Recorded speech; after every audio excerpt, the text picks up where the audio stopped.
Guys তোমরা গ্রুপে যাকে দেখতেছো এইটা আমার একটা সাবস্ক্রাইবার, আরও আজকেই আমার সাথে অ্যাড হয়েছে। হ্যালো হ্যালো, কথা শুনো।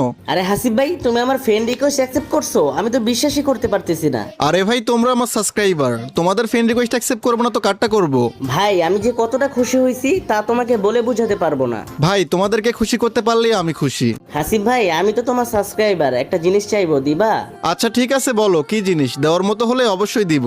ভাই তুমি তো কতজনকে কত কিছু গিফট করো, আমাকে একটা ইমোট গিফট করবা? ও আচ্ছা এই কথা, কোন ইমোট? ওই যে মিস্টার ত্রিপোলার ভাই একটা ইমোট মারে না, ওইটা। ওই যে লাফায় লাফায় যে ইমোটটা মারে না, ওইটার কথা বলতেছি ভাই। ও আচ্ছা বুঝতে পারছি তুমি কোন ইমোটের কথা বলতেছো। আচ্ছা তোমাকে ইমোট আমি দিব, কিন্তু একটা শর্ত আছে। তুমি যদি আমার সাথে কাস্টমে ভার্সেস করে জিততে পারো তাহলে আমি তোমাকে ইমোটটা গিফট করব। আচ্ছা ঠিক আছে ভাই, আমি আপনার শর্তে রাজি আছি। ম্যাচ কিন্তু জিততে হবে, জিততে না পারলে কিন্তু পাবা না। আচ্ছা ভাই ঠিক আছে, আমি জিতার জন্য অনেক চেষ্টা করব। গাইস তোমাদের কি মনে হয় ও কি আমার সাথে জিততে পারবে?